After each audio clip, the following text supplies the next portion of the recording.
کرے گا۔ تاج الشریعہ رحمۃ اللہ تعالیٰ علیہ کی بارگاہ میں میں حاضر تھا۔ میں آپ کو بتاؤں کہ جامعہ ازہر جانے کے لیے اس وقت فارم بھرے جاتے تھے، آج بھی بھرے جاتے ہیں، پورے انڈیا سے تقریباً 150 کے قریب لوگوں نے بھرا تھا، اور وہ سلیکشن ہوتا ہے، وہ لوگ 20-25 اسٹوڈنٹس کو سلیکٹ کرتے ہیں اور پھر مصر بلاتے ہیں۔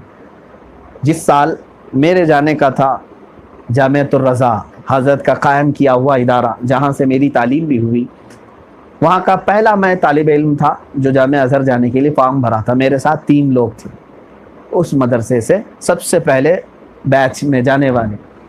ہم بھر تو چکے تھے لیکن ہمیں یقین نہیں تھا کہ پہلی مرتبہ یہ ہم نے بھرا ہے، ہو سکتا ہے فارم کے بھرنے میں غلطیاں ہو، کچھ بھی ہو، سلیکشن ہوتا ہے کہ نہیں ہوتا معلوم نہیں۔ اس کے بعد خبر جو ڈرانے کی ہی تھی ویسی ہی آئی، سلیکشن کا مسئلہ آ گیا، جگہ جگہ جہاں جہاں سے لوگ فارم بھرے تھے ان کے سلیکشن لیٹر آنے شروع ہو گئے کہ آپ سلیکٹ ہو گئے، آپ سلیکٹ ہو گئے، لیکن بریلی شریف سے جو لوگ بھرے تھے ان کا لیٹر ہی نہیں آیا، کچھ بھی نہیں، ہماری کوئی خبر بھی نہیں۔ تھوڑی سی مایوسی تھی، اس لیے کہ میں اگر آپ کو تاریخ بتاؤں تو ایک لمبی تاریخ ہو جائے گی۔ یہ میرے گھر کا پرانا ایسا سلسلہ چلا ہے، میرے والد گرامی رحمۃ اللہ تعالیٰ علیہ وہ بھی مصر جانے کے لیے کوشاں تھے۔ جب ان کی فراغت ہوئی تھی، ہانگل والے حضرت نے آپ کو روک دیا تھا، مقبول احمد شاہ کشمیری رحمۃ اللہ تعالیٰ علیہ، تو آپ نہیں گئے۔ اس کے بعد میرے برادر مکرم حضرت مفتی زبیر صاحب قبلہ، وہ بھی جامعہ ازہر جانے والے تھے، وہ سب کچھ ان کا بھی ہو چکا تھا، ممبئی تک جا کر کے، یعنی ویزا، پاسپورٹ وغیرہ ساری چیزیں، پتہ نہیں اس وقت کچھ وہاں ٹیرر حملے کچھ ہوئے تھے جس کی وجہ سے وہ رک گئے تھے۔ تو تیسرے نمبر پر میں نے بھی یہی سوچا کہ شاید یہ چلتی ہوئی آ رہی ہے رسم، میرے ساتھ بھی ویسے ہی ہونا ہے، لیکن ہوا ایسا نہیں۔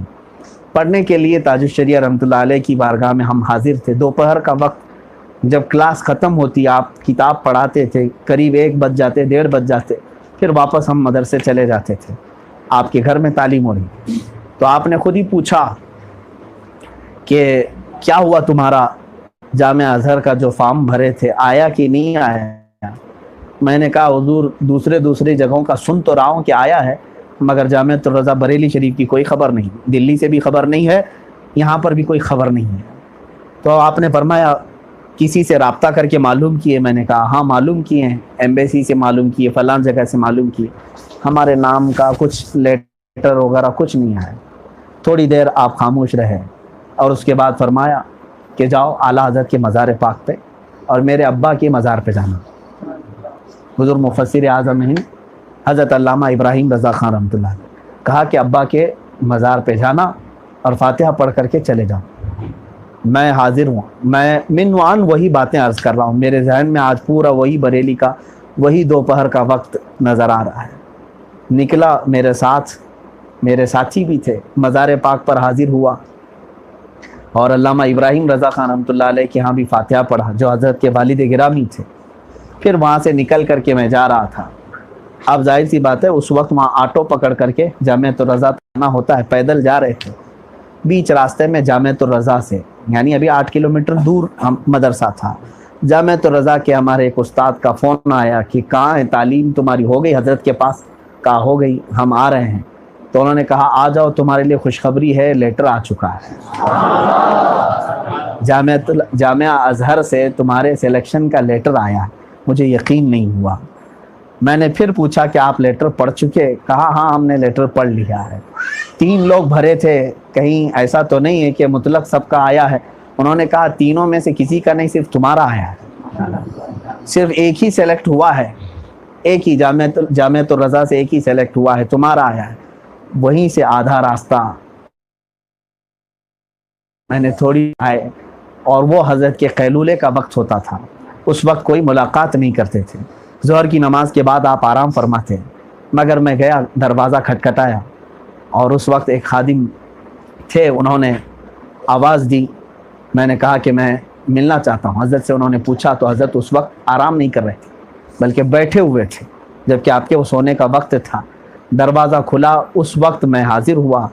حضرت نے بغیر دیکھے ہی فرمایا مٹھائی ہاتھ لے کر کے آئے ہوں۔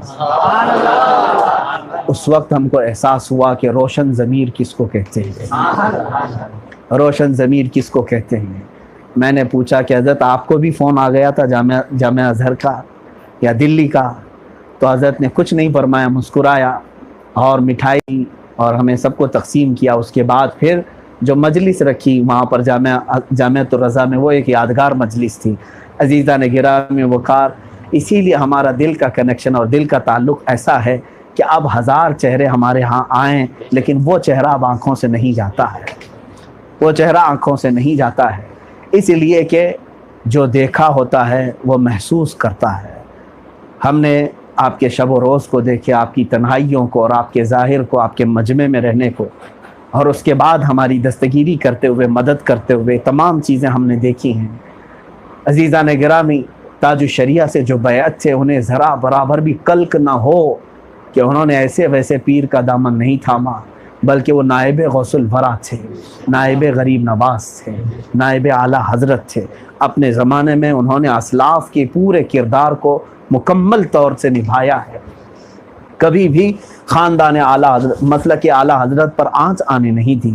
اعلیٰ حضرت رضی اللہ تعالیٰ عنہ کی ذات پر کوئی انگلی اٹھائے ایسا کوئی کام آپ کی پوری زندگی میں نظر نہیں آتا کہ کہیں کوئی اعلیٰ حضرت کے بارے میں کہہ سکے کہ اعلیٰ حضرت تو ایسے تھے، ان کے پوتے ایسے ہیں، کبھی نہیں کہہ سکے، بلکہ لوگوں نے یہ کہا ہے پوتا ایسا ہے تو اعلیٰ حضرت کیسے ہوں، یہ ضرور کہا ہے۔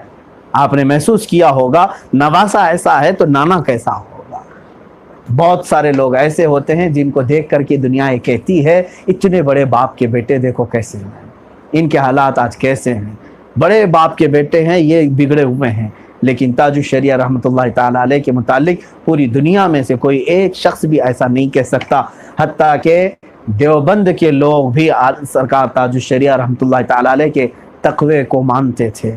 اور حد تو یہ ہے میرے عزیزوں، جامعہ ازہر کے وہ مشائخ جن کے ہاں بہت ساری چیزیں آج جائز کے مرحلے میں آ گئی ہیں، بہت ساری چیزیں، وہاں پر ایسی آزادی کا ایک دور چلا ہوا ہے کہ تسلب نہیں رہ گیا، جس کو ہم سمجھوتا کہہ رہے ہیں۔ آج بہت سارے لوگ ہمارے یہاں بھی سمجھوتا ایکسپریس میں سوار ہو رہے ہیں، ہر چیز کو کمپرومائز کر لو۔ ارے بھائی، زمانے کے اعتبار سے چلنا پڑتا ہے، آپ کیا کیا بولیں گے؟ آپ زمانے کا اسلام لے کر کے آئے ہو کہ میرے نبی کا اسلام لائے ہو؟ مصطفیٰ کریم صلی اللہ تعالیٰ علیہ وسلم کے اگر اسلام پر قائم ہو تو تم زمانے کو اپنے مطابق ڈھال دو، یہ نہیں کہ زمانے کے مطابق اپنے آپ کو ڈھال دو، ایسا نہیں۔ اس کو تو گرگٹ کہتے ہیں، وہ رنگ دیکھ کر کے بدل لے۔ گرگٹ نہ بنو بلکہ اپنی چھاپ دوسروں پر چھوڑ جاؤ، اپنی چھاپ دوسروں پر چھوڑ جاؤ۔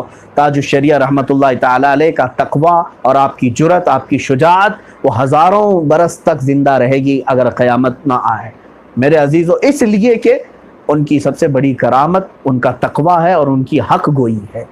آج ان کے مریدین میں اور ان کے چاہنے والوں میں یہ بات آ جائے، میں یہی محسوس کرنا چاہتا ہوں، حق بولو اگرچہ اس پر موت آ جائے، حق بولو اگرچہ اس پر موت آ جائے۔ یہی میرے تاج الشریعہ رحمۃ اللہ تعالیٰ علیہ کا مسلک اور موقف رہا ہے۔ کبھی آپ نے کسی کی جی حضوری بھی نہیں کی اور کسی بھی طرح کے طعن و تشنیع کو خاطر میں نہیں لایا کہ کون میرے متعلق کیا کہتا ہے۔ اگرچہ فتویٰ ان کے کسی سگے کے متعلق بھی پوچھا گیا ہو تو آپ نے فتویٰ وہی دیا جو شریعت مصطفیٰ کہتی ہے۔ یہ نہیں ہے کہ اپنوں کے لیے کوئی الگ مسئلہ نکالا ہو یا دوسروں کے لیے کچھ الگ مسئلہ نکالا۔ تاج الشریعہ رحمۃ اللہ تعالیٰ علیہ کی اس ادا کو آج علماء بھی اپنائیں، مبلغین بھی اپنائیں، جو قوم کی قیادت سنبھالے ہوئے ہیں ان سے بھی گزارش ہے، حق بولو، نہ ڈرو ان ظالموں سے جو تمہارے دین پر حملہ آور ہیں، آج تمہاری مسجدوں پر حملہ آور ہیں، تمہارے شعار اسلام پر حملہ آور ہیں۔